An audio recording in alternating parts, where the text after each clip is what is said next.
Pas solo la vérité. Bah leader tout, bah répondre à Kitoko. Bah lobby en tout cas, bonne chance. On est avec toi. Ok. Ok. Kouloutou nanga Kofelo Mide, n'en parlons même pas. Ferrego là, merci. Tout le monde m'a répondu. Ferrego à réagir. Oui, Abi, félicitations. Courage, je suis avec toi. Ferrego là. Oui. À réagir. Pas solo la vérité. Peuple congolais. Nasenga ki pardon te pona ke sala pa moto. Migenyema. Soko moni batu ba osala ba campagne na bango bazo banga. Bazo banga parce que bango déjà ba bimisi. Na ba vie nga privé, non nga na bimisité. Est-ce que vous appelez le roi bimisi? Ah! Et Fais à la pète. Ba Satan 10. Yo ka ba Satan de ka pa potente. Pas solo la vérité. Oui, binga te naza capable osani. Yo monaka jomo bobia te yoro adaki mwana musala fali. Mais mwana musala, deux mwana musala sans salaire. Pas solo la vérité. Bien. Tu es un frère non à merveille Rambo. C'est pas mon frère. Bon, tu es un congolais. Ouais, un Congolais. Un artiste et musicien. Le jeune Yambo qu'on a vu sur Koffi Olomide. Bimisi va propos à comme sa vis-à-vis na yo, que vous en a promo motu, que au travail à un service il y a Aner ou bomisa batu belé na Congo, au fundara batu, so y bat ba e boîte, ba oliambo na bango, au so ba kombo na bango la ba adresse na bango après 2-3 jours mbila ko ina parlé, a interpellé bango. Pas solo la vérité. Le merveille comme son prénom. Ce qu'il a traité hier, Kazabourik, ce qui a recevoir bah, ordre que c'est l'un hier à Monique, je travaille chez Fali. Je reçois des ordres de Fali. Parce que mon tapé ça que ordre à Kolobama Kamba Lobby à Wapanayo, na mon tapé ça que ordre Bourik. Pas solo la vérité. Et aujourd'hui, je pense que j'ai cherché quel est l'artiste qui peut être entouré par des Bourik. J'ai compris que mon grand frère Fali, actuellement, il est entouré par des bourriques. Pas solo la vérité. Papa, ça s'est fait que Miguel Niema, Mkoloto Beta Yu Arena, Miguel. Ah, Miguel. Miguel, on est arrivé à Paris, tout le monde a liberté. Tout le monde a liberté, Baguette Chabiso, na studio moko na Courbevoie. Studio au début la dame nous a dit que après si lui soka pour à pire petit il a fallu. Pire petit a fallu.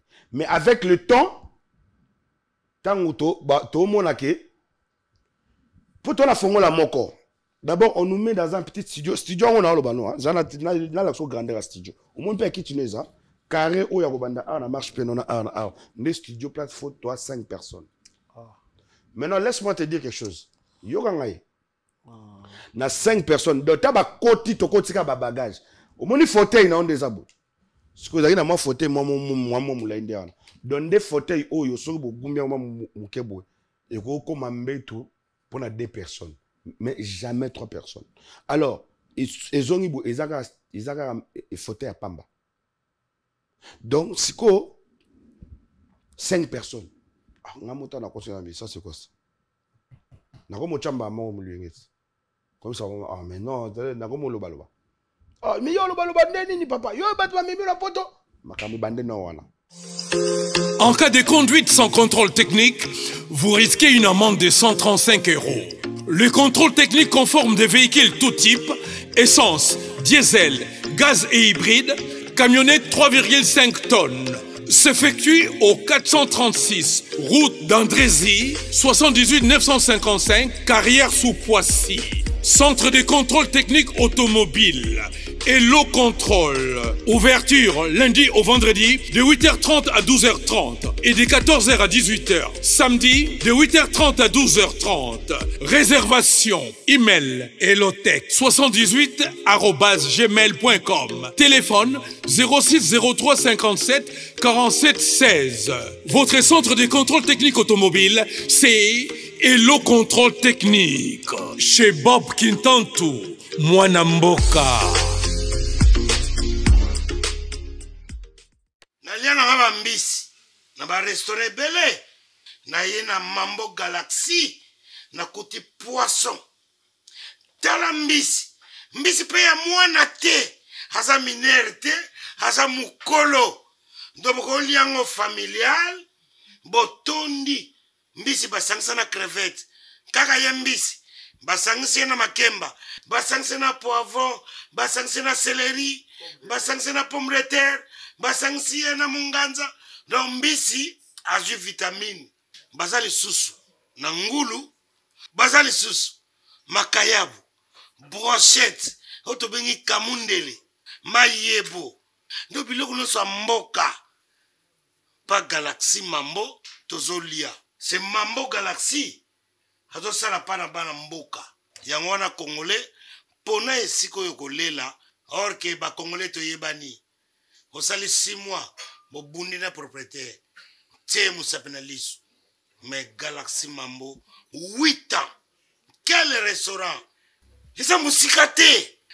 Au numéro 137, rue André Carman, à Aubervilliers, composez vite les 07 53 28 89 07. Galaxy Mambo, c'est du waouh.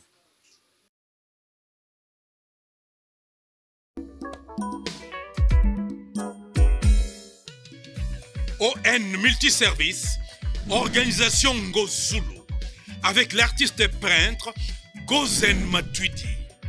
Pour vos services de décoration intérieure et bricolage, tous travaux de peinture, papier peint, enduit, parquet, carrelage, électricité, plomberie, montage de meubles de cuisine et plateaux télévisés, contactez Gozen Matuidi.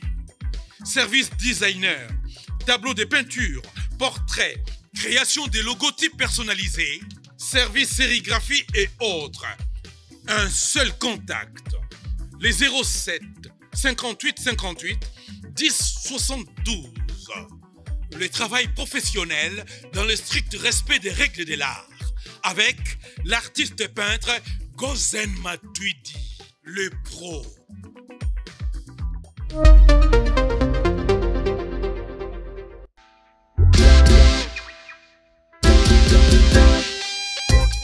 Service spécial covoiturage, Paris-Bruxelles-Paris. Voyagez confortablement de Paris à Bruxelles et vice-versa de Bruxelles à Paris dans de meilleures conditions. Jimmy Chimanga, porte de la Chapelle. Contactez le service covoiturage Jimmy Chimanga, Paris, porte de la Chapelle. Composez vite.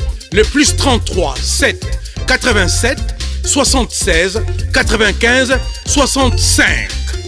Pour toutes vos démarches, afin d'obtenir le passeport Yabana Mboka à Bruxelles, dans un délai raisonnable, confiez-vous à Jimmy Chimanga, porte de la Chapelle. C'est sérieux et c'est efficace. Bienvenue, fidèles internautes, soyez bienvenus dans votre émission Fauteuil jaune sur votre chaîne YouTube Sola Vérité Studio, chaîne YouTube Oyo et le Rabino Vérité en face comme d'habitude. Merci. Bonjour, bonsoir, bonjour, opportunité, grâce à l'adoption, c'est net moment. C'est toujours moi, votre humble serviteur, Miguel ma autrement dit Papa Ngeli. Merci pour la confiance, la considération. Merci et surtout, s'abonner à la chaîne YouTube Oyo. S'abonner s'il vous plaît, s'abonner à la chaîne YouTube Oyo et le Rabino Vérité en face comme d'habitude. Merci. Nous avons un programme, il y a des artistes et musiciens. Pasteur Mike Kalamba, il y a un événement le 27 juillet à Kinshasa, dans le stade des Martyrs. Bana Kinbouz après, la délégation qui est partout pour le 27 dans le stade des Martyrs avec Pasteur Mike Kalamba. Nous avons Fabregas le 31 août dans le casino de Paris, dans Paris. Nous avons place pour nous sa Fox Tamesto Fabregas. Nous avons Hugues Binafilé le 7 septembre dans Portugal. Nous avons Bandikonion sur la Touga, Boz à la pré pour nous soutenir la musique congolaise avec M. Hugues Binafilé. Nous avons la Cigale, nous avons na Gaz Mawete le 14 septembre. Nous avons place pour nous sa force de musique congolaise avec Gaz Mawete le 14 septembre. Le 21 septembre, dans la scène musicale avec Richie Watanabe. Donc, tenez-vous prêts parce que la Poule Gazo s'est préparée déjà. Spectacle pour le 21 septembre dans la scène musicale à Paris. Tout ça, le 12 octobre, tout ça, Patrick Beckham à Suisse. Bande de sur la Suisse, vous allez prêt pour Patrick Beckham à jouer dans la musique guinéenne qui toque dans l'orchestre pour partager un bon moment l'artiste musicien Patrick Beckham. Tout ça, Chiquito le 15 août, nous célébrons Marcy Single le 15 aout. Donc, bandeko vous s'abonner dans la plateforme vous s'abonner s'il vous plaît dans la plateforme sur Chiquito Makino pour vous la single et zouk kalamingi te puis azoya poto à bientôt avec Maestro Fabregazi. Justice Yolo aza chanteuse oyo azana ba talent belé ayembaka abinaka. S'il vous plaît na bandeko botala rabiso to sengi na bino bokende ko s'abonner na ba plateforme na ye nyonso. Auto misa acoustique moko ezana YouTube na ye bobeta Justice Yolo ndenge zo bima na bande de l'écran na biso bokende bo s'abonner na chaîne YouTube na ye azana ndeko na biso mwasi congolaise azana ba talent ebele na kati na ye auto misa nene bino acoustique bo PC Fox boyo kango bo partager puis bo s'abonner s'il vous plaît na ba plateforme nyonso ya Justice Yolo. Claudia Bakissa azana nominé to sengi na bino s'il vous plaît bo voter pour na Claudia Bakissa. Merci.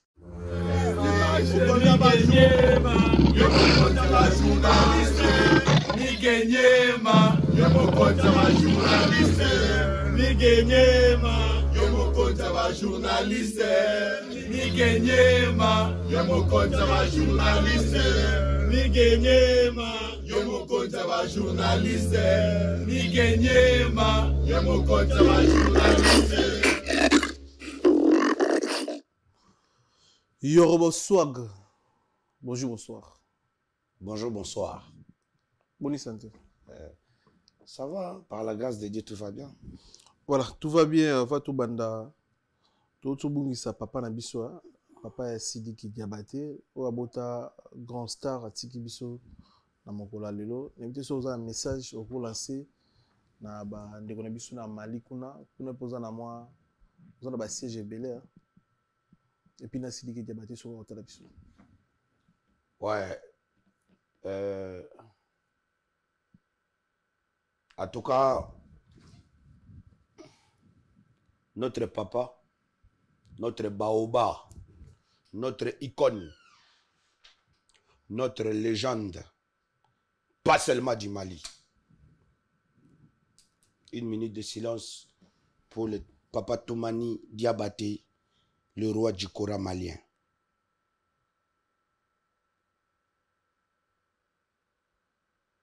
Voilà. Donc, que Dieu trouve une place pour le regretter, Papa Toumani Diabaté, le roi du Kora, malien, africain, du monde mondial.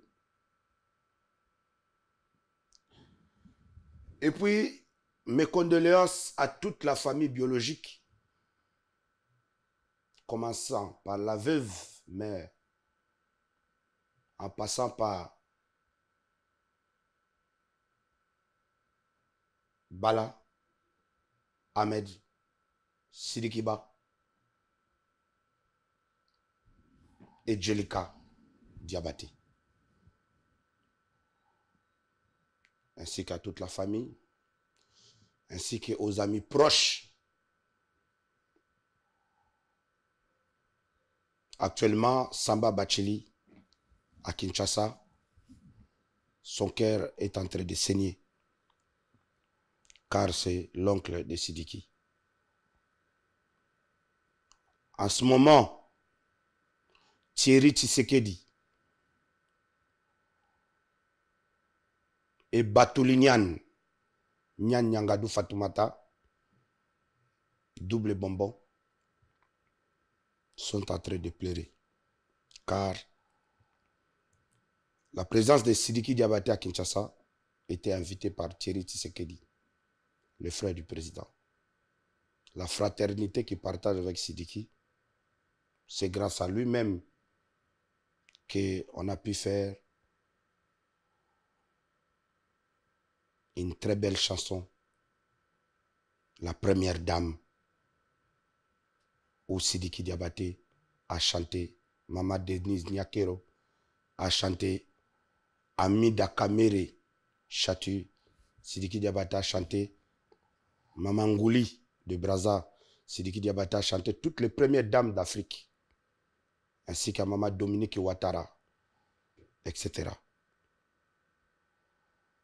Alors, je viens auprès de mon ami et frère et pote et tout. Il a tout remplacé. Il a pleuré avec moi. Il rit avec moi. Et il est temps que je fasse pareil. Je suis de cœur avec toi, mon frère, où tu me suis en ce moment en direct du Mali. Je pleure avec toi de loin, loin des épreuves du cœur. Et je vais arrêter mes séjours à Paris pour venir te soutenir dans les moments difficiles. J'arrive au Mali. Le Mali, Yoroswaga, le roi Yakuza de l'animation africaine, vient au Mali pour plairer Papa Toumani Diabaté. Je pense que quand j'ai appris la nouvelle, j'étais le premier. C'est grâce à moi que beaucoup des artistes ont lu. Parce qu'au moment où papa est mort, mon ami m'a directement mis au courant. Et moi, j'ai directement mis sur mes statuts. J'ai même changé mon profil de WhatsApp où il y avait quelqu'un d'autre. J'ai enlevé. J'ai mis la photo de notre père Toumani Diabaté. Pour montrer au monde entier combien que le papa Toumani Diabaté comptait pour moi. Parce que c'est un père. J'ai vécu avec lui à Abidjan pendant qu'il était à Abidjan. Pendant qu'il était le voisin du président Ouattara, Papa Ado. Et il m'a dit, fiston, crois en toi, tu as du talent. Le monument, le baobab qui est mort, j'ai jamais vu quelqu'un qui gagne aussi facilement des Grammy Awards. Mais avec toute l'humilité, il parle à n'importe qui. À chaque fois que je le voyais, c'est comme si je voyais Alpha Blondy. C'est comme si je voyais Youssou N'Dour. Même comportement. Que son âme repose en paix. Que la terre soit douce pour notre légende qui nous a quittés. C'est Dieu qui donne, c'est Dieu qui prend. Pas plus tard que depuis que je suis à Paris, je crois que près ou deuxième émission de moi et mon frère, qui est en face de moi, je lui ai dit qu'il n'y a pas de succès éternel dans la vie. Papa Wemba agenda, Ale Moloto agenda, oh, Mari Misamba agenda, Lumumba agenda, oh, Kabila agenda, Mobutu agenda, Toumani akei, Lolendo ya nini nasala, tout est vanité, tout est vanité, tout est vanité. Tout est vanité. Tout est vanité. Le vieux, il est parti. Le doi, il est parti. Le coro de coro. Sidiki Diabaté, le 8 février 2025. L'Afrique serait au rendez-vous à Paris La Défense. Arena. Quand il a pris cette salle, j'étais accompagné de mon frère, il m'a dit, je voulais rendre hommage à mon père. En fait, ça serait l'invité pour moi, ça serait mon père assis.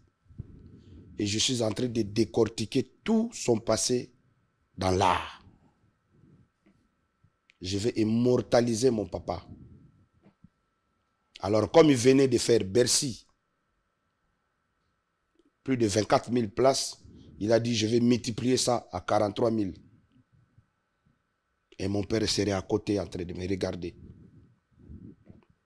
comment est-ce que son fils, comment est-ce que le petit-fils du roi Diabaté, le roi du Kora, les arrières et des arrières, immortalisent les griots. Malheureusement, c'est Dieu qui donne, c'est Dieu qui prend, qui reprend. Alors, mais je pense que là, je m'adresse à la communauté malienne, la communauté africaine, la communauté ivoirienne, camerounaise, la communauté sénégalaise, la communauté africaine tout entière. Papa est parti, mais comme il était destiné qu'on doit immortaliser sa mémoire, rendez-vous ne va pas changer. J'invite tous. Papa, il a grandi. Il aimait que le jour de son enterrement, qu'on ne pleure pas, mais qu'on apporte la joie dans nos cœurs. Et je crois que la soirée du 8 février, Paris La Défense Arena, on va célébrer sa mémoire, on va lui rendre les honneurs, on va honorer, on va immortaliser sa mémoire. Et j'invite l'Afrique à être là ce 8 février 2025 à Paris La Défense. Vive la musique africaine, vive les Diabatés. La route est longue et on doit continuer à se battre sur cette chemin de fer. Il n'y a pas l'homme. C'est la chaîne populaire. C'est le Mali puissanci. Puissanci! Mali puissanci! Voilà. Ciao, ciao. Mali, j'arrive. Yorobo swag. Ok, Mali. Ouais. Ouais. Papa na mando salami. Mando sapika musique Papa Toumani Diabaté, c'est une légende. Quand j'ai dit Baoba, chez nous, c'est comme chez nous, je peux lui mesurer à Luambo Makadi. Ok. Chez nous, je peux lui mesurer à Grand Calais. Papa Toumani Diabaté, au Congo, il a même titre que Grand Calais. Ou bien Franco Luambo Makiadi. Ça, c'est sa génération. Ça, c'est son niveau. Mais c'est le créateur. Vous savez qu'aujourd'hui, en Afrique, il y a beaucoup de pays qui jouent le Kora. Il y a le Guinée, il y a le Sénégal, il y a le Mali, et un peu partout. Mais le créateur du Kora, ça dit que, quand je dis le créateur, ce n'est pas l'homme qui a valorisé, non. Le créateur du Kora, c'est Toumani Diabaté. Quand aujourd'hui on parle du Kora, c'est Toumani Diabaté. Juste avant d'aller soutenir à 100% mon grand frère Fali Poupa, je me retrouvais encore à Abidjan avec mon frère Sidiki Diabaté, où le président Macron, le président français, a été invité pour célébrer son anniversaire à Abidjan. Ok. Organisé par son homologue, le président Ouattara, Papa Ado. Tous les artistes de la Côte d'Ivoire de légende étaient présents. Parlons pas d'ailleurs. Il y avait des légendes cette soirée-là. Mais demande-moi qui a joué. Demande-moi qui est au micro. Qui a joué? Sidiki Diabaté et son père. De début jusqu'à la fin de la soirée. Ok. Tu peux voir la grandeur. Voilà. Donc je pense qu'il est parti. Mais avant de partir, il a rassemblé les Occidents et l'Afrique sur même table et joué. Très bien. Question là me repose en paix. Question là me repose en paix. Question là me repose en paix. Yorobo Swag. Oui, mon frère. Autant les Je cas- peux maintenant remettre mes lunettes, non? Très bien. C'est Louis Vuitton. Hein? Non, c'est Louis Vuitton. Ok. Ok. Yorobo Swag, Toto Yambo, déjà, semaine, Oyo Kankana, tout ça, les 5 jours, je pense, si je ne me trompe pas. Tu réembio le sous parce que l'actualité est obligée par rapport à ma communauté Zobimara na combo Yorobo na communauté congolaise. C'est pour ça que tu laisses tout Yambo le sous. Demande il y a pardon. Il y a des artistes et musiciens congolais. Et durant j'ai une chose qui a choqué Batou, quand on a eu posé artiste, mais on a accepté que c'est un musicien peu pardon parce que pour nous Batou Moussou pardon on dirait si là non bon pardon et soit les canons bon mais yo qui sonité que c'est un faire rigola Koffi Olomide Batou bien c'est un pardon bien riche en fait on a posé tout yeba pardon on a oyo singe na fauteuil jaune ya Koffi Olomide tout le monde retour à ça les vidéos artiste Moussous oyo singe pardon réagir ni Non, bon. À la base, moi, je suis pas venu chez toi. Quand j'étais venu, quand je suis passé ici pour demander pardon à nos grands frères aînés, à nos doi, à nos koro, parce que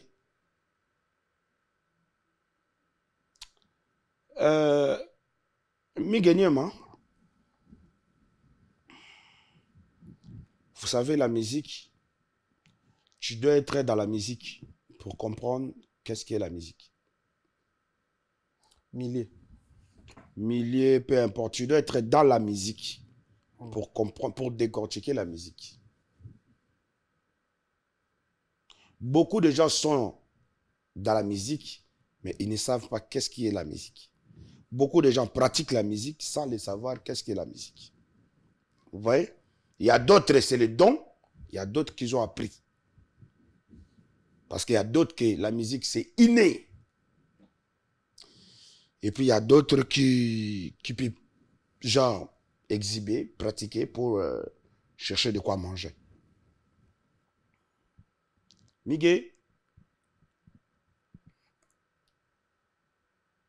dans la musique, il y a beaucoup de choses que vous ignorez. Il y en a beaucoup de choses. Il y a beaucoup de sacrifices qu'on fait. Il y a beaucoup de problèmes. Il y a la jalousie. Il y a la haine. Mais l'amour du prochain, l'amour vrai, à 100%, tu ne vas pas trouver ça dans la musique.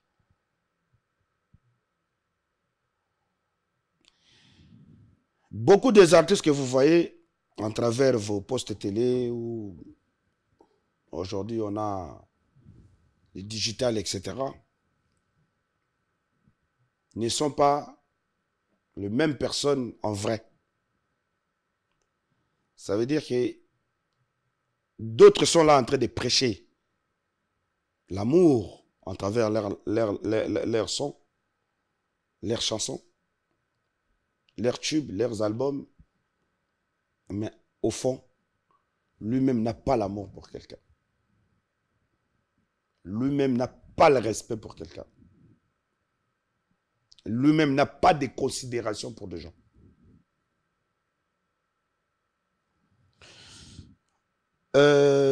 Quand j'ai débuté dans la musique, je vais commencer à décortiquer un par un.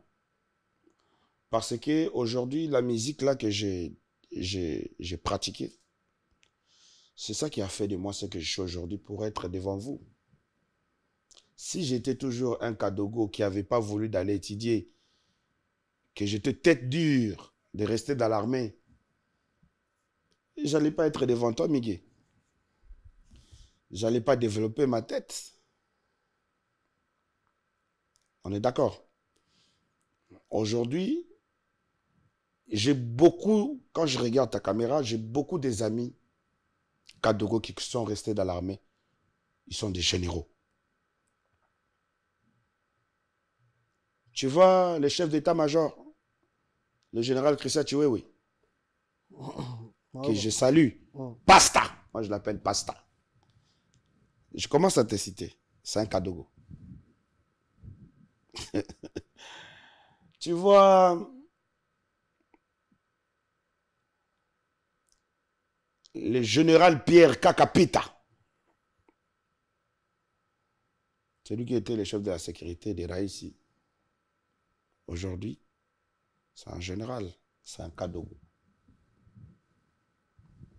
Kakanak Salim. Je peux te décortiquer beaucoup de généraux qui sont Kadogo de la même promotion que moi, que je te parle. Vous savez, j'avais vu l'émission que tu as fait avec les domestiques, l'ancien domestique de notre grand frère Kofi Olomide, de notre papa. Le domestique le plus traître de l'histoire chez Kofi Olomide. On a des questions à tout le monde. Non, je te donne un exemple. Je te donne un exemple. Tu m'as dit pourquoi j'ai demandé des pardons. Non, attendez, laisse-moi. Quand il était ici, là, quand il parlait de moi, tu ne l'as pas dit ça. Non, mais... Tu lui as pas dit ça. C'est ma question quand même. Non, mais il n'y a pas de souci. Moi, je réponds. J'ai vu, tu as laissé parler de mon passé. Miguel, je ne peux pas parler du passé des merveilles Rambo si je ne le connais pas. Sankara, il ne peut pas parler de mon passé. Sankara, il ne me connaît déjà pas. Alors que Sankara, c'est quelqu'un que j'ai croisé à 97. Je te l'ai dit. Pour la première fois de ma vie de te voir. Sankara, c'est quelqu'un que j'ai connu quand j'étais encore Kadogo. Merveille, je l'ai connu pas quand je suis Kadogo. Je l'ai connu là. Ça fait combien de temps que Merveille est venu auprès de notre grand frère Kofi Olomide? Donc, justement, pour te dire que... Moi, j'ai dit pardon sincèrement à mes papas, à mes grands frères, artistes, à tous ceux qui ont été dérangés. Ça veut dire que j'ai demandé pardon à Ferregola, pas seulement à lui seul, mais même à ses fanatiques qui sont des Gaulois. Pour dire que si vous avez été dérangé, même une fois dans votre vie, de mes propos dans le passé, si vous avez été blessé, moi déjà quand je pêche la journée, quand je rentre chez moi, je me mets à genoux, je dis Seigneur, pardonne-moi. Je ne sais pas qu'est-ce que j'ai dit, ma bouche là n'est pas saine. Le lendemain, je commence une nouvelle journée. Un nouveau jour, une nouvelle journée. Donc, et pourquoi pas de ne pas dire cela? Donc, j'étais ouvert, de mon cœur ouvert. Je n'ai pas demandé pardon à Ferregola pour que j'aille travailler chez Ferré. C'est ça que les gens ignorent. Et parce qu'il y a beaucoup de gens, j'ai vu Maniké à Kinshasa a interprété ça à sa façon, à sa manière. Il dit, alors il demande pardon peut-être. Non, je ne peux pas aller travailler chez mon ami. Lui, il travaille pour mon ami. Les autres, elle travaille pour mon ami. D'autres, ils travaillent pour mon frère. D'autres, ils travaillent pour mes grands frères, mes vieux pères, mes papas. C'est normal. Mais quand j'ai dit pardon, j'ai dit sincèrement pardon à Kofi Olomide parce que je sais que dans le passé, mon langage a été un peu plus fort. Je n'ai pas dit que je l'ai insulté. Jamais. J'étais clair avec toi. Je t'ai dit que s'il y a des vidéos, moi je suis en train d'insulter des insanités à un artiste, montre-le-moi là. Je suis devant vous, devant le monde entier. Ils vont juger. Mais s'il y a des paroles un peu à la voix haute, parce que c'est ça qu'on appelle la rivalité loyale. Ça existe. Regardez des interviews de Ferrego là où il dit, depuis qu'il fait la musique, il n'y a aucun pays où les artistes sont unis. C'est Ferré qui a dit. Et on demande à l'autre, et c'est pareil. Donc ça veut dire que même moi, j'ai demandé pardon à eux tous là. Malgré que je ne suis pas obligé. Ils ne me verront pas aller demander à manger ou à boire. J'ai juste dit pardon parce que je pense que ma conscience m'a rappelé qu'il y a eu une fois dans ma vie, mon langage a été peut-être différent et que comme je crains Dieu aujourd'hui, ben voilà, pour que je sois un peu, l'humilité procède la gloire, pour que Dieu écoute ma prière de temps en temps, je dois commencer à éteindre le feu où j'ai peut-être allumé quelque part, où j'ai... Tu sais, quand nous on parle ici, là, il y a des gens qui se battent dans la rue.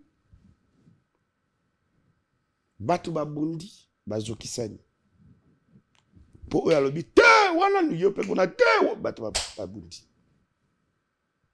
Ça veut dire, le langage nanga, c'est ça là, c'est mère de troubles quelque part dans ma vie à Batu.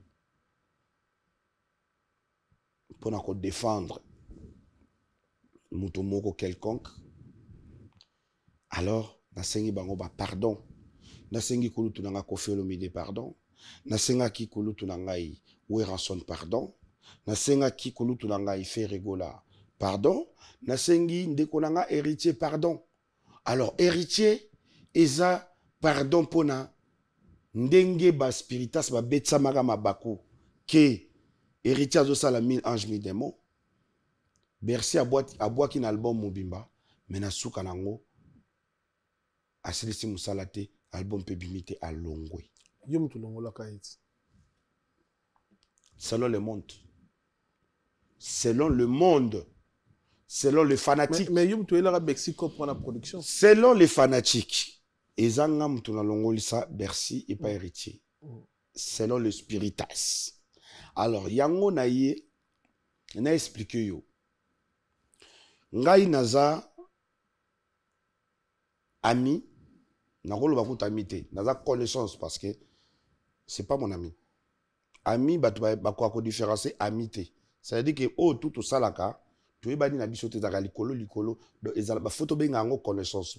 Batu mingi ba terme te. Soko komi na ki amitié, au monde tingana Sidiki, Diabaté, c'est mon ami.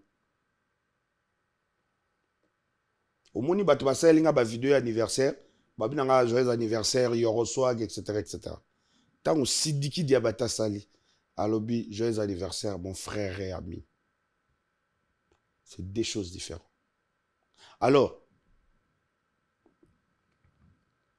na ba connaissance na ngai na Bercy ndeto zalaga ngana na mapipo Bercy pe aibana na mapipo kala. Alors, yeko senga ke Bercy alongwa pa Félix Wazekwa. Ayeko ta pa ferry. Tant ayeko ta pa ferry akuti biso. Mukolo ya test na ye nga nazana ferry. Bercy na mapipo wasa la test. Nga na kokumisa na sepelaka na animation. Nga ba chanteur za makamuna te. Nga c'est les animateurs. Pour na ebi ki toko sala ba feeling et tout ça là entre biso. Donc na komaki moi intéressé na Bercy moi. Alors, to garda qui intimité wana moi pendant longtemps. Tant ba se rebella qui côté ya Ferrego là et que à que kota ti ekomi ki abomi mutu à côté prison. Après héritier Watana basali makambutu asungiye po abima. Et tant abimi mukolo Bercy abima na prison ngam na kezoyena. Na mutu na zaki na shikito. To na ken piana. To benga ken piana mbala moko po asa l'émission ya Bercy abimi na prison au talango za. To kenda tipa dauphin bula matadi na 7e rue. To sala makambutu libanda. Bercy a ebsanga papa héritier à Massanao, ami d'enfance nao. Na mon appel que au soutenir yé. Pour tant que Bercy a mis prison, ngana héritier. Ngada na koma ngana héritier, nazana héritier. Donc vous avez un cadre de business. Master karate. Nazala ouais et puis na soutenir Massananga pour ando préparer ma kamunaiti.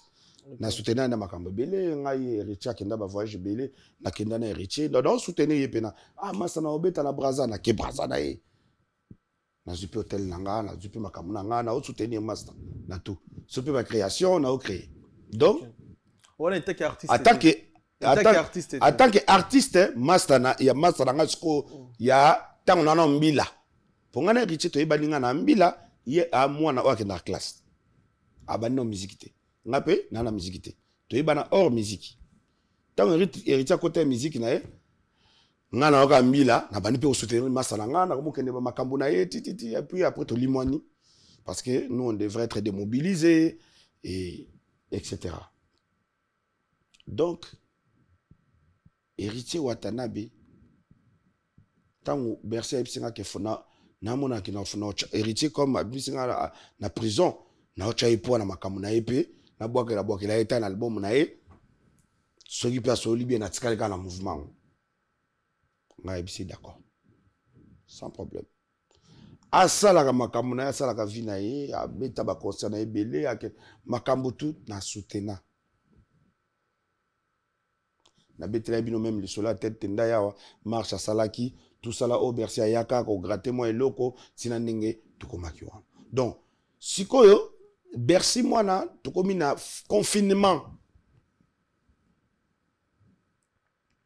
tout le monde a soutenu na koma kota fali Bercy a côté héritier bon confinement est tant confinement est yorobo biso to na confinement te po ngana entre Abidjan na Kinshasa na Abidjan confinement zate donc on a to beta na biso ba shona biso do na ko tseloko mais na kini 20h bolali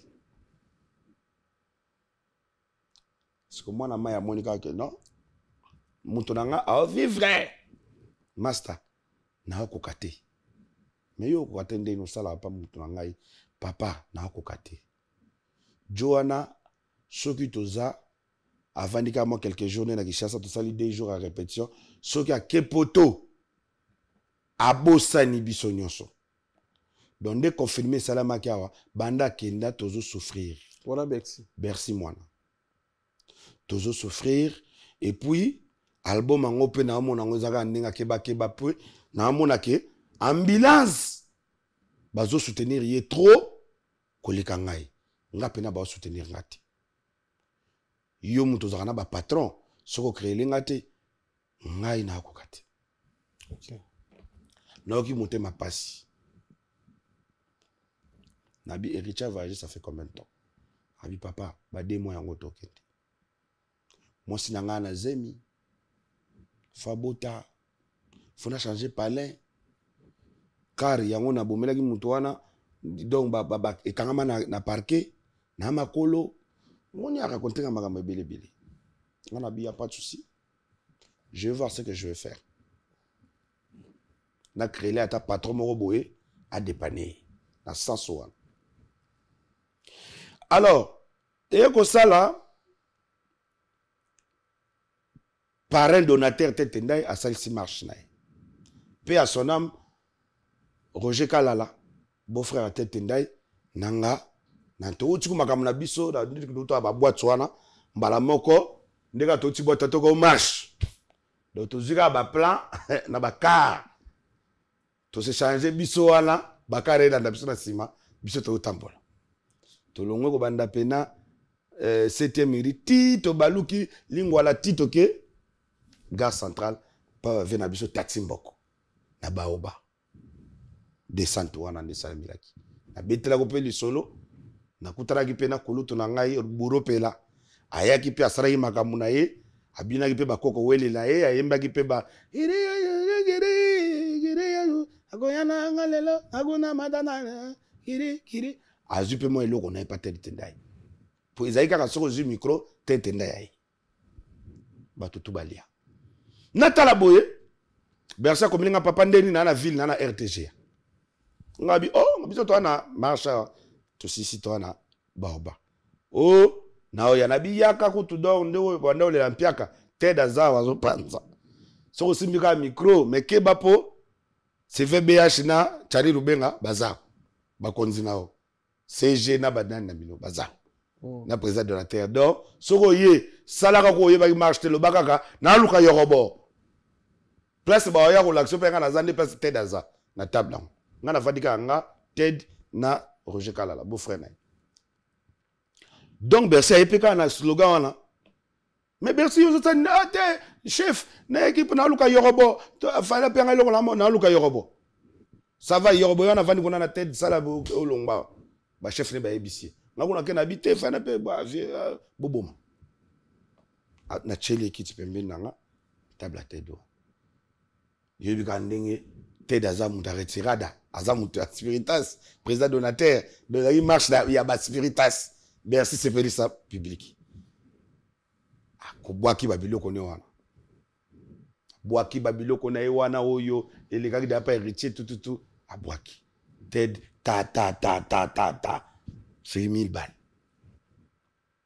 Bercy Julie Konda ka wana papa to longo na koti na ka il pas koti na ka taxi mo loaki boum to bandola ndana to komi sko liboso ya Alda mbala moko to telemi po nga fona kene makamususu je pa ebsenga bia papa be mais yebi ka Bercy donc ndaza na mbongo wana amona ke moyena chila ta yobo limbe ate po yobo para zupela nga pe na zume fona ke nega na kumisa ye kumisa ngana bi Bercy nyoto za la pamba yaka osala vidéo na nga moko boy mikolo na soutenir boss na nga moko de Okasongo tout ça les vidéos tout souhaiter bon dimanche Bercy a sali vidéo na bulke na se débarrasser na yoro ke na moi 1000 oyo ata moi 300 to moi 200 ko zoate donc là nega boye malgré que mutakotsinga na je ngana vandeka ede wakazonga nanga kasongo lelelele kasongo ndeko lele kasongo Bercy zo chaba deuxième au chaba niance tout tindeli boss bon dimanche ngana tinga pola nga vidéo na bike na ole na rendez-vous na boss mardi na bia c'est bon omoni pe de Okasonga mutalinga makamba bongo alela makamba ndule fort patron showbiz mbala moko abu achenon ke acheba lola acheba après akokita bengi yoro mebi ke bo wezanzembu ngabi qu'est-ce qui se passe abi mede na chauna stati me famille leli ngabi bon abi me mardi yakananu ozo mo debal mo boy et chana provision na parler puis on va en parler ngabi a pas de souci bou na continuer sous bou na mona benginga allo yoro. Est-ce que tu connais une fille qui s'appelle Melissa Yassane? Ngabi oui. C'est ma nièce. Abi nièce l'onde ngabi te. Mère en fait nga mère ami nga à l'époque Stéphane aza yaya ya mère nae. Siko mère nae azaka chanteuse ya bazouk kala. Alors mère a décidé de vivre na Congo. Siko fami mana bana ne mibale. So yaya fallait longa Congo zonga France. Habite nana mto présenter te mère amina nga kae yo. Tout sympathisant la mère donc mère wana za ayeba ta mto moko ta parent. Donc ngam na laxa ba tout na kino. A koti bana na ekela se ba ibana mike. C'est na ba okola donc Melissa Yassane abenga nga noko. Abi c'est vrai nabi oui abi bon écoute namoni azo bunda na musique natali moi babilo on a mike azo proposer nga mais na lingi asala moi loko moko ba la congolaise bochele moi ba animation ochema coupé décalé Bercy achema animation ndeka bosali vidéo et que ndata na moi loko moi bongo je vais payer abi pas de problème wana ko tutsika besoin de ba champion ezalaki nzonzing tout ça là j'étais content d'apporter mon soutien à mon frère. Donc, Nabenga Bercy. Il y a quand même tout le monde qui continue quoi. À part la bis. Voilà, tu as dimanche, mardi, mbalamoro. Donc, dimanche, on a tonne qu'on a silité. Bon, ah! Bercy. Aïe. Tant que Bercy aïe. Toki na bureau. Tokuti Melissa Yansane. Azo chaba voix na ye. Ola mwana sango boy. Je te bien. Na la mousse mbalamoro. Nabi là, le travail va commencer. Tout ça là. Tout bando ça là, bando seka. Tonton, Nabi, non, attends. Tu connais Bercy, moi, non? Oh non, je connais pas Nabi, attends, tu vas comprendre. Fais péter les sons. Bah, tu son, tout bando yoka. Nabi, il yoka son habité. Ndenge na amone là, oh, yo son, yo bima, et bato ba sepela, on te photo ça là, son morobo. Il y a des gars, il y a vacuum. Nabi, comment ça? Nabi, papa, il y a mangano na bureau pour ton studio. Ok, il y a beau, il y a la bureau. Il y a Bercy. To longo sko showbiz to bimi, to kendi sko na kota bureau. To komi kuna, de yoka son ba moi ya bibiso. Avant de signer, explique-moi. Et puis, il n'y a pas de souci, il n'y a pas de problème. Bon, il retient d'abord ton truc. Tu as des balles, $2000. Après, Alobi, Bercy, toi aussi, j'en mets $2000 au Milakoka. Après, Abi, mais bon, Bokende, Bozon a placé 1500 naza, Boyoka, Bo proposer, Bo Salamo et Loko Moroboye, ce qui n'a pas coûté et Loko Moroboye Pessi Makambo, je vous fais signer un contrat pour un projet à Bino. Pas de problème. Tozongi na studio. Kozong ande tozongi na studio wana. Na pesi Luna Maserati. Yende mutasala makambo wana. Na ebisi yoke boum to bandi mbala moko yoko me yoko na loko to bandi pena ndenge banaka ting de banda osala nzembo.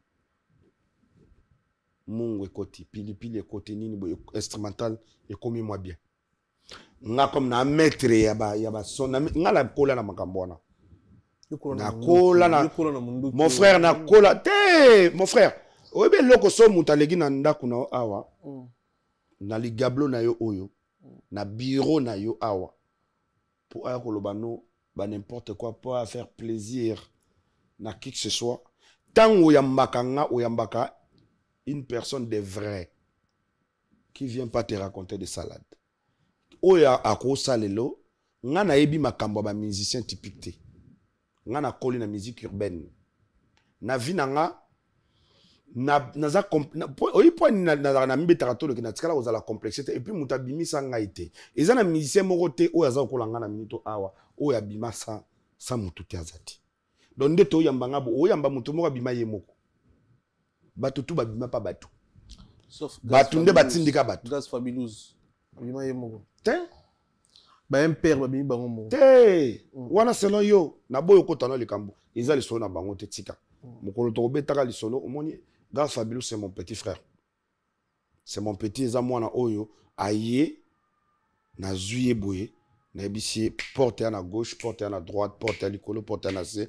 Oyo kingandi, oyo mito, oyo ça peut aller, oyo Tsoka na tembe oko chal appel benga a oyambo mbala moko le baka gaz comment relation yo na veno Europe boye bana ndenge a biso a ba novia na mystique et pas le bango déjà na banzi coup déjà sur là même a biso que vieux wana il m'a beaucoup soutenu il a porté. Obi que tisi ko no répondre des questions nga. Donc na ina lo bana yo pona nini ngala ba spiritas na senga bango pardon. Parce que ya wera et il pour ça quoi effet bateau senga pardon. Non, nga effet retour ezani. Il y a effet à bateau nyoso na senga pardon. En tout cas retour eza carré.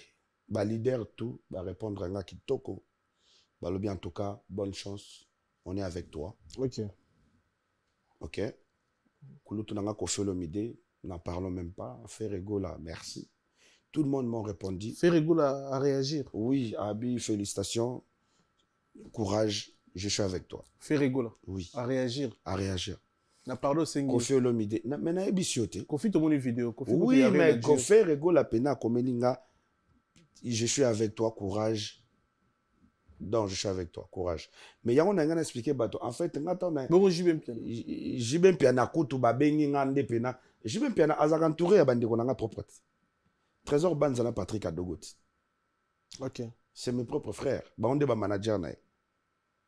De bango ko toka tango salami na ba sengi ba po na banda mo na esala ba bitinda na biso morolien. Ba zulie ba poto mo na ba statia bato. Na tindi ba bi en tout cas papa veku ta lobi tango ozonga mbala moko featuring ponga na beta da featuring na vie. Na jibe piano. Oui. Boye manzi bo. Papa chéri ya mila milo dangogo jibe pena mila milo dangogo. Hamila milo asigre gana asigre gana asigre asig. Et papa de sous la plan. OK. Mais vieux et bikaka. Esprit wenge. Soit tu es avec nous, soit tu n'es pas tu es contre nous. Soit tu n'es pas avec nous. Donc, il y a un monnaie qui est calme. Si autant on vient à Monique qui n'a saigné, sincère. Les qui n'ont pas, ebisi vie, n'était pas mon abisso, awa, aza, yé. Il n'y a pas de problème. Dès qu'il rentre, aya kotonga mon produire nanzembo. Donc, featuring nangana papa chéri et moi, on produire en j'ai l'aval. Donc, Koffi Olomide a réagi directement à la vidéo. Batumusu a analysé, c'est comme si ils avaient déjà coup préparé, il y a trahison, il y a Yorobo Swag qui a Tika Maramba Fali pour la région de Koffi Olomide. C'est comme si on a déjà dealé dans les jeunes de la musique en beaucoup de Koffi Olomide. Pour battre Kamoué, une vidéo, bimi émission de ça là, avant 48 heures, les gens de musique en beaucoup à réagir directement. Mais pas parce que non. Je te dirais que ça n'a rien à voir avec Tonango. Si on a bien l'action de téléphone nanga, celle et loko na solo li na tindeli na solo même pas. Celle et loko na tindeli papa nanga grand frère nanga kulutu na biso Koffi Olomide ezakaka liwa ya papa Sidiki Diabaté. Je l'ai informé que Toumani Diabaté est mort. Ça veut dire que nous sommes au donc natindeli kaka vie papa Toumani est mort. Pour la moni pe que vient à Bruxelles. Donc c'est pour la roloba ceux qui bateau vazo réagir et le lot je suis tout à fait d'accord que bateau bako loba nyonso balingi. Vous savez moi ezana bateau ba miyo kaka soni. Omoni ba musicien na biso tout ba miyo kaka soni. Tu sais pourquoi? Parce que mutumo kaza saint azate. Bango tout bazoki sa ba leader na bango mitema.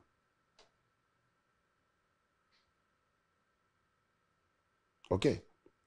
On répond à la question. En fait, aider à répondre à la question. Non, na répondre à la question déjà quand on a préparé. Eza circuit préparé. Mais tant yo linga olobana, autant o lingo zo na question.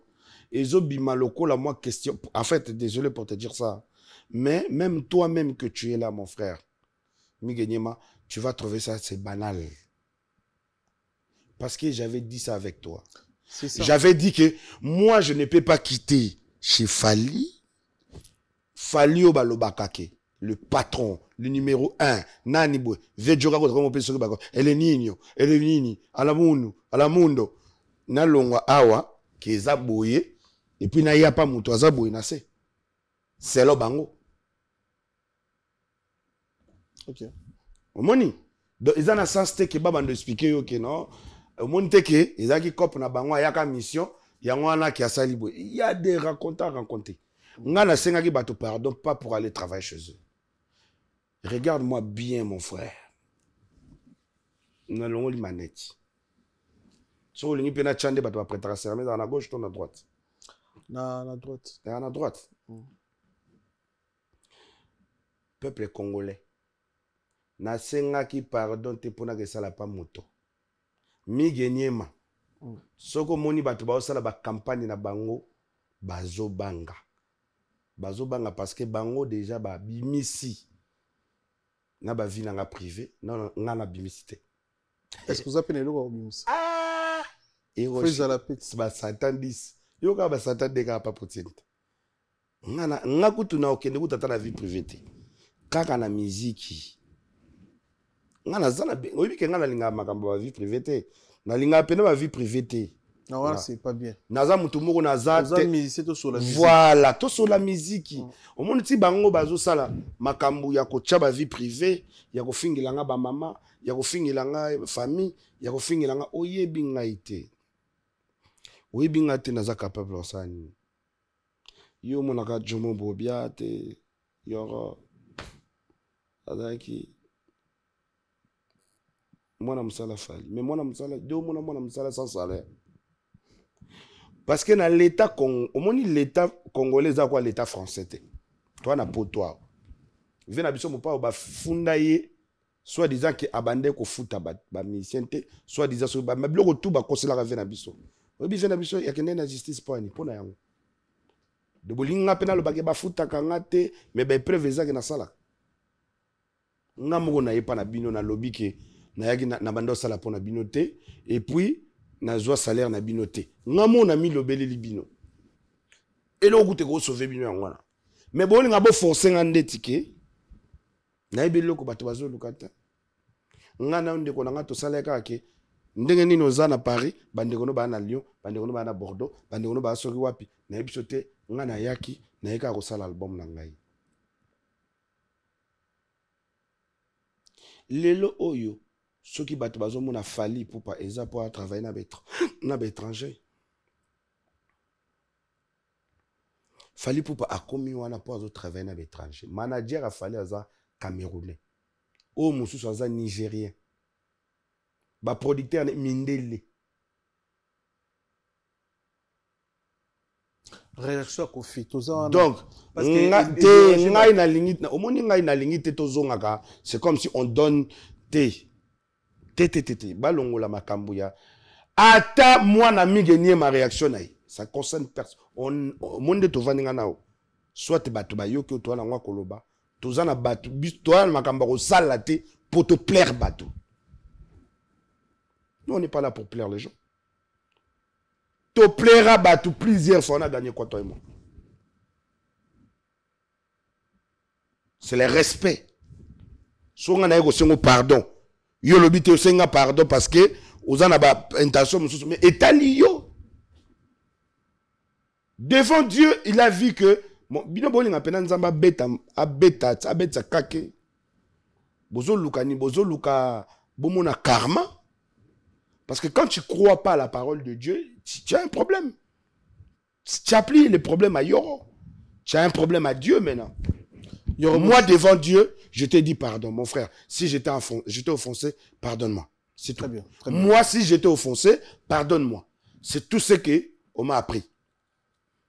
Maintenant, c'est à toi de développer ton pardon. Tu l'acceptes, tu le veux. C'est pas mon problème. Devant Dieu, j'étais sincère. Pas pour l'intérêt d'aller travailler quelque part. Je t'ai bien dit. Très bien. Frère, merveille Rambo. C'est pas mon frère. Bon, tu es congolais. Ouais, un Congolais, un artiste musicien, le jeune Yambo qu'on a vu Kofi Olomide. Bimisi à propos comme sa vis-à-vis na yo, qui ont un promo montou, qui est au travail à un service il y a Aner ou bomisa batu belé na Congo, au fundara batu, so yi bat ba e boîte, ba oliambo na bango. So ba kombo na bango na ba adresse na bango après 2-3 jours mbila ko na palais a interpellé bango. Alors vraiment makambo akola pona kombono mais tant que yotali émission na merveille na boza moto musika te pa na yo parce que des fois bo melaka tout le monde a ba vidéo beaucoup tanaka réaction ni nous nango vis-à-vis ya vidéo wana oyo talaki na bi kina yamba ki awa oyakolo makambo na été oyakolo makambo fa koloba mais il pas sepeli na makambo oyakolo te il pas comment na fali mais ba propos wana aux yeux on a dimension ko traité yo muta aner bomisa bato bele on va na promo mutu ne sala bien. Bon soki na lobby na appliqué yende muta na problème à mutu parce que vidéo oyo makambo to lobby ngana nango hors YouTube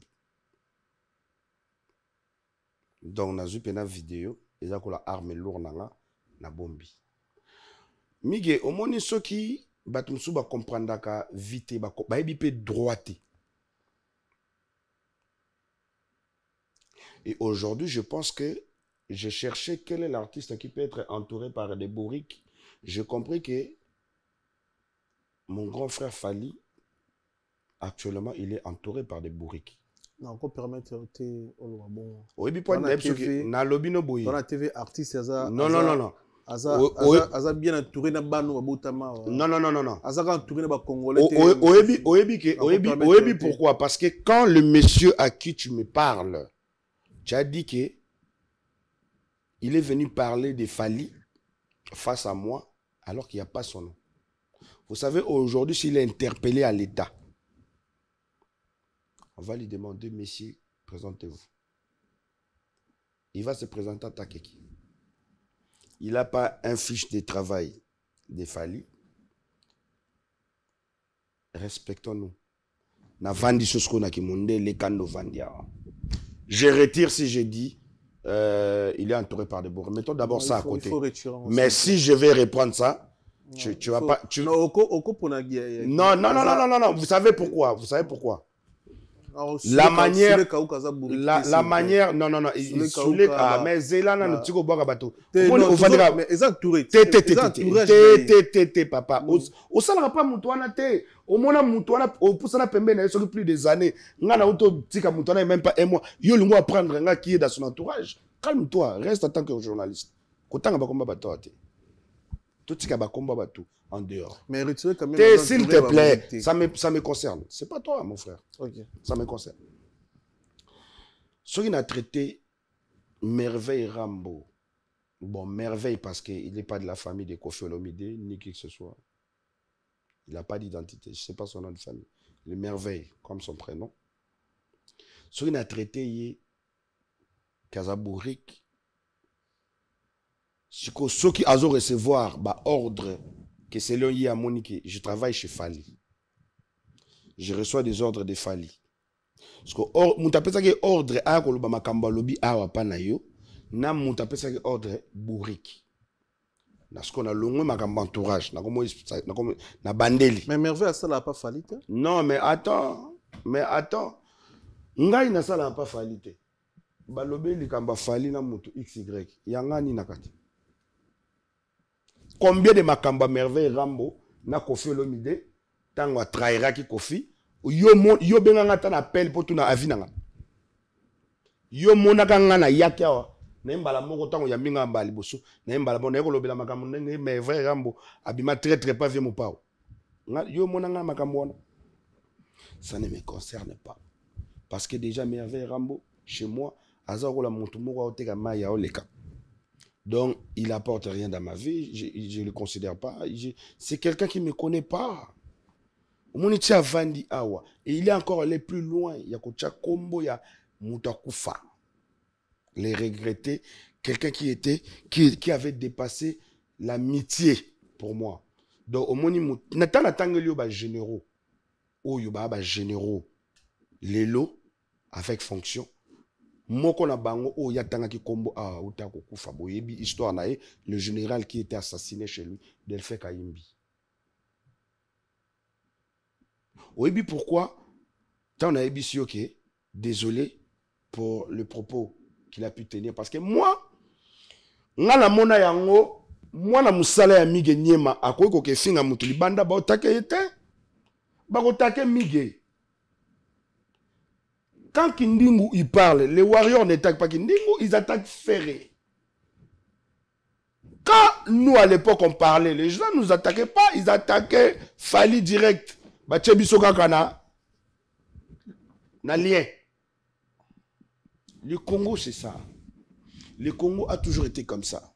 Sauf que le Congo d'aujourd'hui, je ne veux plus être dans cette engouement là.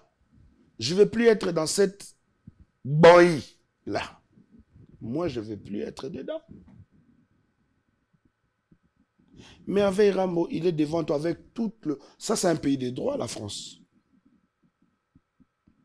Obi que Merveille Rambo, kaka na malobo alobiawa. Obi que ngana les seuls artistes aye awa. Aboula jamais aboga ngunda, aboula jamais fabota na mutu poza mukanda, aboula jamais asala sur le. Les seuls talaka dana na mentalité wanati. Mais naka okomeli. Zela la ebisayo n'a jamais de la vie. Obo nguna te. Yo kanga ito ke na malembe. Jamais de la vie, mon frère. Yo. Na bota na limbisa ngai so batu ba ebite nga na bota na mundele. Mundela zawa. Mama na benga ma people. Tuna yorobo. Mama mwana na mundele anani. Ceux qui sont 5 riches na France, na Bible na France. Ceux qui sont 5 riches. Papa et à moi sinanga à cause de la deuxième ou troisième, l'homme le plus riche. Il y a aussi un athée. Mais moi nanae à vivre na Congo. Ba Congolais o ba ebinga, ba ebi ke yorobara na mumwa mundele. Mais ba ebi ba mumba munaka mumya mundele. Donc, merveille Rambo, à quoi fanda na pays y a pas droit. Nagisasa ko salango, c'est normal. Vous comprenez? École les canons. Mais dans un pays de droit, abimisa makambo, abimisi wana, siko so ba abiba chai menot, ba abi la qui s'abisso. Pour les accusations moro très très très dangereux. Ndeko na ngai mi gagné ma vie na Kinshasa ezalaka transparent. Oui, pour la nini bato bazo finga nga mendiant machin etc. Nyoso bato ba finga wana parce que na selo bango ba monaka yorobo chaque jour na restaurant luxe na boîte à luxe na amla ba champagne na bato boyedo ba yebi relation bato te. Bazo définir en selo bango na musika. Parce que tu n'es pas proche de moi, tu n'es pas proche de la personne. Tu vois de loin. Aux autres, ça la banalise. Mais moi, je ne peux pas commencer à venir me justifier aussi. Je n'ai pas le temps. Mais je vais exemple à merveille Rambo. Ma vidéo na sali, na zuyango. Tant na zuyango. Aujourd'hui, moi, en Europe, j'ai des avocats. Aujourd'hui, moi, en Europe, j'ai un producteur. J'ai des managers. Côté Yoroswag, artiste. Parce que si on a bien côté Tambo et Sauveur, Nazana ba master o ba konzi. O ba yebike na tikala kozala ndenge meve Rambo alobite. Do so ba kangi meve Rambo, akola alaxes ko bango makambu ya lobi po bango comme bango nde ba konzi mboka wana, ba yebi yango te meve Rambo yebi yango. Na poto trafic d'influence ezarate yango na yebi so ke na poto trafic d'influence ezarate eza pays à droit. Parce qu'on a vidéo, il y a sali. Mais pays à droit, tant ils ont traité entourage à Fali. Ils ont traité bon. Ils peuvent aboter marat. Mais moi la justice. Malgré ça pays à droit. Yokanga bien. Pas Fali pour pas. Yo ebino makambo wana te. Mais o lingo salaka ndeti ko yebi. Yo zaki muto wandolo bela Fali pour pas la musique. Okenda ba tourner na Fali. Tangelanga voyage moko yo kenda na Fali. Ok tourner. Sali pena 2 mois na Fali. Non, na yamba ka na Angola. Ah, boss yo obetela le sola Fali. Yo kende ok combien de tournées na tourner belé. Combien à peu près? Mais tous les chaque année à ça la tournée. Donc Fali pour parler là entourage na azana 2 sortes à bateau. Azana made in Congo, azana made in Paris. Europe. Ok. Na made in Paris a Fali. Songi za la raté.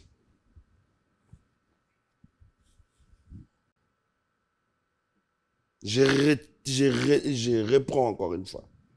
Fali Poupa, aujourd'hui, dans son entourage, il a 2 façades d'entourage. Il y a l'entourage made in Congo, ça veut dire que les gens qui vivent au Congo, qui viennent de temps en temps, mais qui repartent chez eux au Congo. Il y a celles qui habitent en Europe. Il peut être au Canada, il peut être aux États-Unis, il peut être à Paris, il peut être... Il y a cet entourage-là aussi, et puis il y a l'entourage made in Congo. Sauf que dans l'entourage européen, jamais de problème.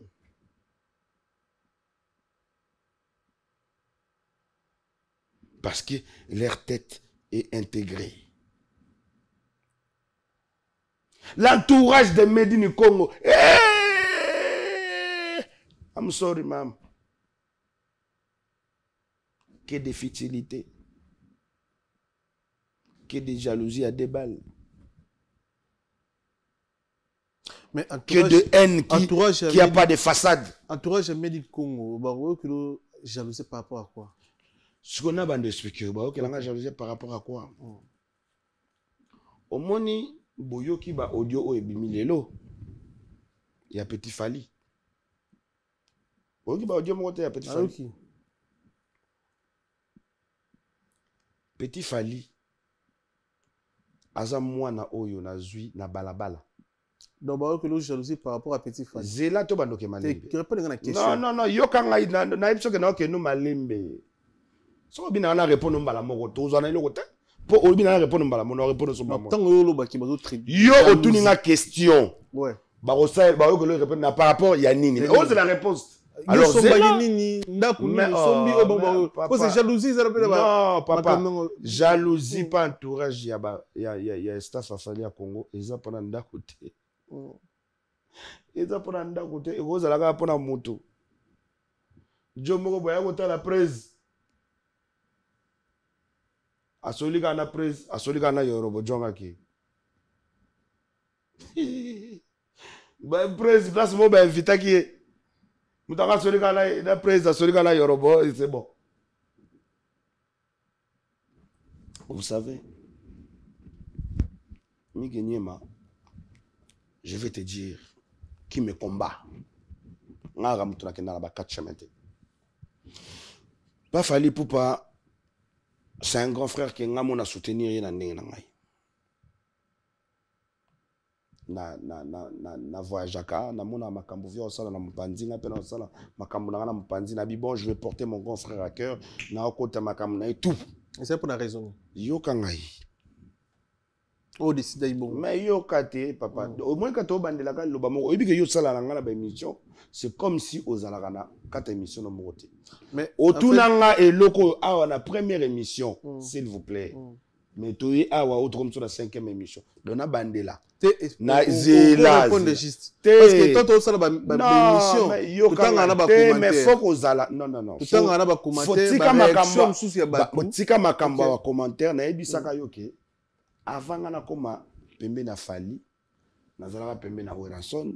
Nazara pembeni ya Jibin Piana, nazara pembeni na Koffi Olomide, nazara pembeni ya Héritier, nazara pembeni na Ferré. Bon, siko yo makambo to leka, mukolo na sengi pardon. Otuninga me faire pour nini? Non, na sengi grand frère nanga faire pardon parce que les seuls loko zokisanga na mutema nanga eza mukolo mwana nanga kufa, mukolo vie nanga asalaka boye et puis na suka nango na bi. Comme na lobi yango pesili na sengi bolimbisi, je veux plus avoir de problème. Mais lelo otunanga, OK, mpanza Fally pona nini. Mais ce que fona zo msa OK, tango ba vie wana ba décevant au décidaki. Mais voilà, tant on a décidé que vous avez pembeni, il y a OK soutenir grand frère parce que tous les artistes qui étaient à côté qui combattaient Fally Ipupa, ils avaient un problème interne personnellement avec moi. OK. Donc et raison pour laquelle, tant la moni qui bataille, c'est Fally Mandou qui bangonyoso. Et comme il seul contre tous, on a dit bon, comme bangon peut barana guerre nanga, donc moi je vais soutenir les faibles. Cré. Ok, n'est le coup l'artiste, toi qui n'est le coup à porter parole. Na kenda le coup l'artiste, donc quoi porter parole pour. So qui le coup l'artiste, il faut besoin d'un projet. Non, il va pas yokangai. Miguel, vous savez aujourd'hui, na mon ko la battu tout ba mi boulé ke ba ma ile makasi. Alors que bana tort parce que ba boulé que ce que mon talobi boya bi mais pour anezaki boité oh ngata on est soutenir ko lutu ngato bandi on Abidjan ngana yi to bandi makam na Abidjan tuzana ba suka na ba guerre ngata na bandi ndulelanga ba vie tout ba combattre kinga en 2015 quand j'ai sorti Zonga Sima avec Tony Side et ma people ba tout en ba ko yebaki ezabor na nga na Tony Side na ma people ba tout ba Emilia kinga donc ça veut dire que bor ya tellement na 2015 mutu mota binisaka nzembo ekokana na kwa na bor wana ekanga ekenda na ba tina ba 2018 2017 na moment na oloba no lelo to vanda ngana awa mais na boîte na kisasa nzembo na zobeta akobeta ta 5 fois parce que zakile remonte sala ki ngo pona ba boîte de nuit pona ba fête pona ba nini Tant on a eu ça là, et l'eau soit pas la la la la la la la la la la la la la la la la. Et l'eau ko bino boko tela bogenda ko pesa ba cadeau na mariage ya petite sœur na biso na Karine Bokonzi. Tant ba journaliste ba pesa ba do monitre simbelenga ba simbi, o moni plan na ba kota yanga. Na vanda na boule avedi et l'eau on wana ezalaka. Et l'eau on est salima instrumental na salima na makambuka ya wedingwe. Totali ga ki bon, ngasko na ko tandete na spectacle sur scène. Na ko tandete ke fanfare ni dum au mati sur scène. Te to cha on a coupé décalé. Donc tabio abandi penam. Et comme coupé décalé. To bimisa ngolelo awa sona bina déclaré na gouvernement français bimbo na. Donc on a ça là ba tube déjà avant. Si ko tangu na komi ko betela ba tube na ngana na ba Côte d'Ivoire, na ba Sénégal, na ba Mali, na ba nini. Ko luka. Chemin de fer. Na kuta na grand frère na nga beta concert mukolo mo na Abidjan. Wana après matanga, premier concert na Abidjan. Après matanga Arafat, boua na ki.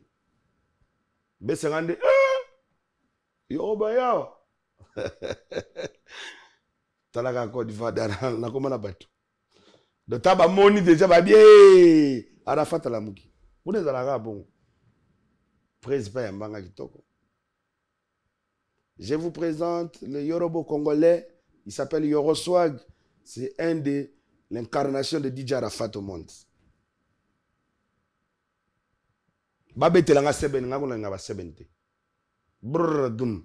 Nasimbaga micro. Est-ce qu'elle a la chaîne ce soir? Batou. Public est tenu. La bêta hymne national, batou ayembiti na souka. La kiti micro. Pesi vena merci. La démarrer karnaki. Après, je vais te contenter sur nakin. Ah, mais nini? Ah, mais yo vraiment. Mais faut de mon an. Qu'on sympathiser. Qui proche et comme aux ongas ce soit par Tchawan. Via beti concert na ye, boum, abenga soso. La matinée a bougé, kitoko. Avec ça. Parce que tant aux zongi kin, moi, problème, on a kin. Parce qu'il attend à Kendara Bidjana, Kendara Pena, je n'avais plus rien à Kinshasa. Ni voiture, ni maison, ni quoi que ce soit. De son, on a kin. Na yé, penza, na vendu dans hôtel, tout ça, la magambutu, na loué car, puis c'est bon, bah, séjour évident, na zongi Abidjan. Parce que tant makambuya, bon, c'est déjà le passé, mais il y a pasteur Nabiso Moïse Mbi et Naëlia Negoya. Tant makambuya Negoya, il bouleversé makambuya musique. Boum, je suis, ma problème. Pour faire une côte à guerre, wana, n'a que nango tina souka.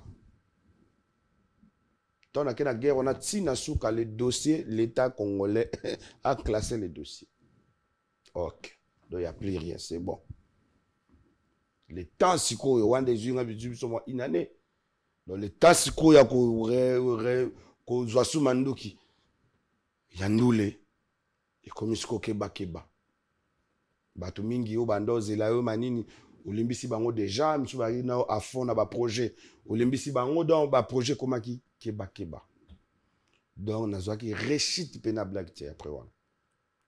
Après, je devrais remonter. Fona sala sou banzembo, fona bisa sou biloko, fona sala sou boye, boum, nazonga Abidjan. Tant nazonga Abidjan, boum, ma chérie, je m'appelle Beno, hey, je viens de la Côte d'Ivoire, ce soir je m'installe au Congo, avec Yoroba au swag, Amboka mama buda malogedo, Boya dovina et longo, c'est ça la zabatou de radio, c'est l'Afrique qui gagne, ma démarre, ma chérie, faut danser, il faut endende. Et Tangi Côte d'Ivoire.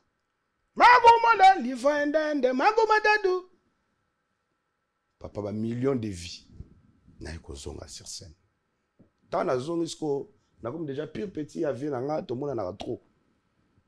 Na comme kende sko makambo na ye na ndenge na. Do ba la na nga na zoka depuis ba 2015 o na ba carte ba makambo tunde na zaga na makambo na nga déjà na zaki na moi costaud talaka. Après na komo landa sko vieux moi na pena que voyage avieux na fouti bien na avion na fouti hôtel na fouti na ke makamba vieux via matinga na beti pebu na tivani moi 2 jours na zo na ngaki ka bongo don et comme sko bongo ti vieux ko chama kamnya stade des martyrs date na stade des martyrs wana sko vieux azana kinité azana tourner botala ke fallait azonga avant même pas moins de 1 mois tant azonga ba moi petit stade azalaka te perdon bomba depuis campagne à stade de bandaki sko biso to cheli yango mayele parce que y avait personne montama catch azalaki te ngasko na beza de son eka kini boy kindoki sko ta baba zela ba na pesa ba actualité na nga la ke na ba na magamba fali on va tuer on va retourner on va écraser on va donc monique échanger données stade boy avant la veille des stades batu oyo baeba qui vient ngana vient nga to bebanaka à l'époque ba leki siko donc avant stade hein malgré que je travaille comme un malade quand avant stade babandi déjà au TV moni yorobonda za wana mutadu mutwana bon yepenza ve soko betie na stade so betie te yibaki alongwe na nenga mi pesa ya fombo parce que ti ba ça ba koteri wana ba staff o ya Congo ya made in Congo ya entourage à leader biso na tozala na ba rivalité ya vana no tokutana na entourage à leader je comprends donc ya on a biso OK mais tant to komi biso tout na entourage à leader tokutani na entourage à leader au lieu que to koma na biso bomoko parce que ngata na kuti déjà que jo tozala na ba guerre boy mais na kuti a pembe na fali na bomi moto na chenasi na tige na ndenge na kidwaye na ye pembe na fali na vandika ngam panzi na makambu na ngana kala makambu soka na ye na to soli makambu bulo na kena makambu donc mais bango ezalaka bongo te ezalaka haine qui continue ngasko boule rien moi na nzambe soki da lobby a bosana donc haine wana continue bongo à chaque fois je suis pas à côté de Fali ça parle ngana kuta Fali Poupa azo swana na entourage na Kisasa ya Congo abi c'est mon petit c'est moi qui lui a promis la Fali ayibisa batute ka manga na poto ayibisa ka ngamoko a décidé au manga na poto na dernière minute et puis je peux même aller plus loin pour vous dire c'était quand makambo bomona mukolo bomona makambo indaka ya makambo ya journaliste wa mwasi Nan. Virginie Mangang. Ok. Na Abidjan. Tant ba kota comme on a ba bêtise, na fâché, na zone Virginie Mangang, ba guerre na bino vous savez, mettez pas mon nom que moi j'ai comme votre témoin. Ok. Ba conseil de qui tourner Sili. Ouais, heureusement que ça besoin que ça, genre que Miki la Miki. Vous êtes quand même témoin ya makama Virginie. Oui, mais j'ai déjà dans le Bénin, on a dit là on sauté. C'est de là na chambre à vie, après c'est une trousse na à Louis Vuitton. Et puis trousse en haut na somba.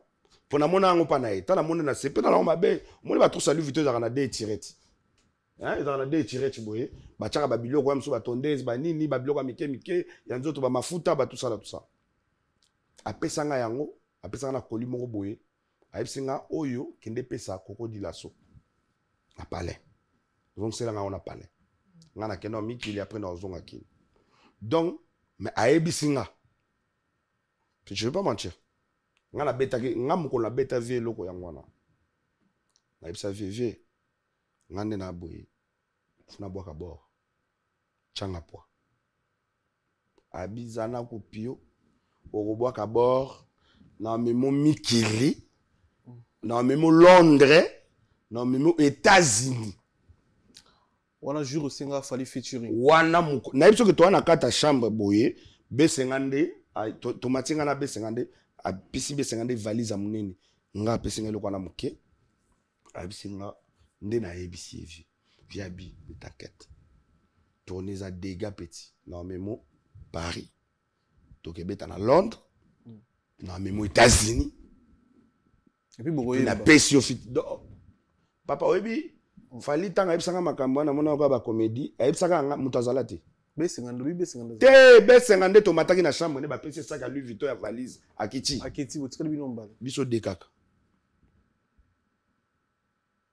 donc via pesa nga sengo moko na kata chambre wana na bi o esili na verti nga mo dana ibake via lobike ah me manga poto nyonso donc na lobela pe mutu te etikala entre vie na nga ti makambu ya pot do ti tozongi kini wana tobeti so ba concert ya babiloko to sala kisali na kini donc ti makambu ya poto ebandi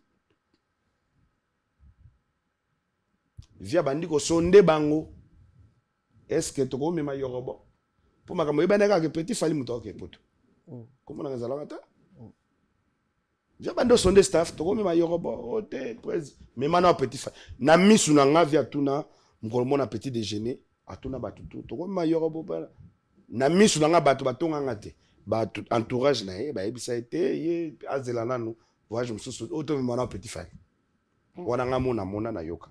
Mais après via continuer à sonde moi mike bato ba ela nga pe ba verso quand tu as prise place mo boy ba tchaki kombo na yo ba nini mais yo pe prise wa bundelo parce que yo ndo abungo pembe na prise wana mutute donc mutu no kaka moko wana kande leader ye moko nga bien pas de souci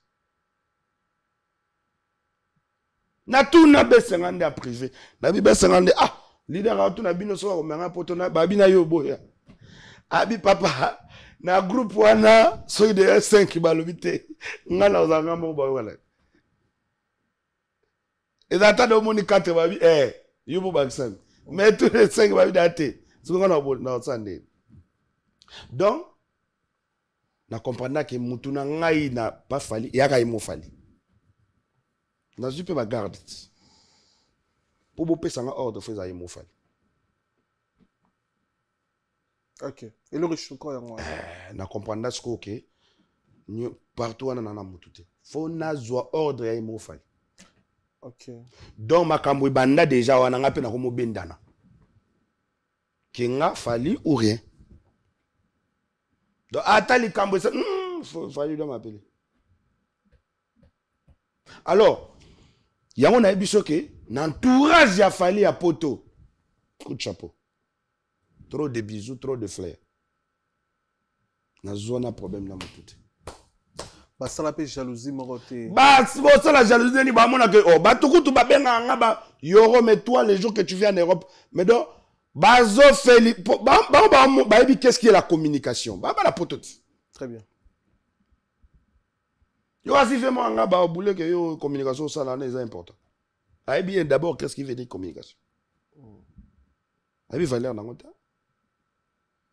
donc je jette des fleurs je suis plus là-bas je suis nulle part je suis pas trop de moi-même et j'ai l'audace de dire qu'il fallait pas coup de chapeau pour l'entourage de l'Europe très bien mais oh ya Medine Congo tika so to bito ke na onde mabe merci yango monique et ça là que jalousie wana et continue à kati to ba yu arena ezo continuer papa ça s'est fait que migeniema mkolo to beta yu arena mige ah mige on est arrivé à Paris tout le monde a liberté tout le monde a liberté bake chabiso na studio moko na Courbevoie. Studio au début la dame nous a dit que après si lui soka pour za pire petit il a fallu pire petit a fallu mais avec le temps tango to mona ke pour toi la fongo la moko d'abord on nous met dans un petit studio on a le bano na la so grandeur studio au moins peut quitter ça carré où il y a banda na marche penona na le studio place faut toi 5 personnes. Maintenant laisse-moi te dire quelque chose. Yoga ngai. Na 5 personnes donc taba koti to kotika ba bagage. Au moins fauteuil na on des abo. Ce que vous avez na moi fauteuil moi mula indiana. Donc des fauteuils oh yo so bo gumbia moi mukebo.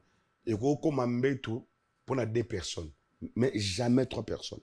Alors ils ont ezaka fauteuil à pamba. Donc, c'est quoi 5 personnes. Ah, on a monté dans la ça c'est quoi ça? On a monté dans la comme ça, ah, mais non, on a monté dans la ah, mais yo, le ni papa. Yo, bat ma la poto. Makami bande non, wana. Les gens commencent à me rappeler déjà à partir de là. Après, DJ Virus, elle a tellement maillé la télé habité au niveau de la a bengi batuna Paris, bah au Zoye. À Longwe. Mouturabiso musu sa braza wana. A Timbeli ki a bengi batuna Paris, boum, bah au Zoye. A qui on vend dans la famille DJ Boogie Black. Si on a petit falina garçon à Outagoma. Et le Wizi. Il y a un batuna potote. Ngamba la liboso na ya poto, petit falimba la liboso ya poto to bengana. Donc tout ça nous on stand by. Mais ngape na ndenga système moi 10 000 les along. Mais na salina okaka ke on m'a amené. Peut-être on peut se hôtel un peu après des jours. Mais je crois que le seul moutaïbi qui n'a rien ngai le seul moutaïbi ça nga papa. Ba tout le monde a l'idée à boire grana so ok na poto muta peso 50 euros zate so na mbongo chana poche be 50 la musaka nga déjà sankara de kuta pa bi papa ndenge linga ba lokumu ba valeur ke na mbongo na donc na zaida na réflexe ya ozana mbongo mais ce qu'on a yo kanga izela to ke malé to sola te tika na po na lo belo mo ko la po lo ba non t'inquiète o lo ba non. Tant que tout ça là voyage, tout ça là réservation hôtel. Parce que bino tant que y a un bon sans réservation, bien sûr bon il y a un groupe. Mais vous monnaie pas papier par réservation d'hôtel t'es pas. Papa ba réservation d'hôtel et puis ça manga kuna. Tant to komi awa papa yango na zo biso ke au moni ndenge to tikali wana ngai talaka ke petit fali pendant 5 ans avant na palais na plus de 4 chambres. Nana balé qui mi bala mi bali na petit fali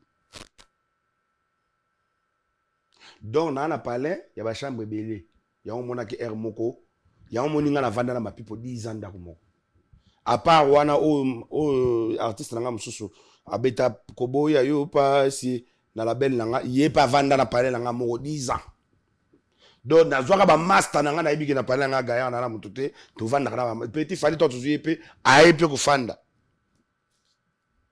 Pour parler de la vie de ma pipa kenda. Joana peut me dire parler comme c'est battu de vendre na. Donc du coup, bali bosso na vie na voyager, na na place moi 10 000 boy. 5 personnes. Bon, attendez tout ça là qui 3 wana mais Sony. On va inviter nan. Aya ta ko bete le koko je prends peine de l'eau. On va inviter nan. Donc et ko ça là que esprit zongi. Ah bah tu n'as pas raison. Papa, ba bagage na biso tikala na Belgique. Subondo liande. Yo kangai, tant to eto na SN. Tant to sa escale na Bruxelles. Avion to o ba chaka biso mbanga na ki muki. Yo ko supporter ba bagage te. Tanga nde tinga na 3 valises. Ngali na olata makazi. Masala sidiki de batala sangai valise moko ya 50 kg ou ba basket. Na ba chaussures. Valise moko ya ba costume blouson costume jaquette news o misusu ba chemise kana ba parti na ba kilote na ba donc na to valise papa obiki na ba valise nanga ba pasolanga ba valise pa ba mbeli na ba valise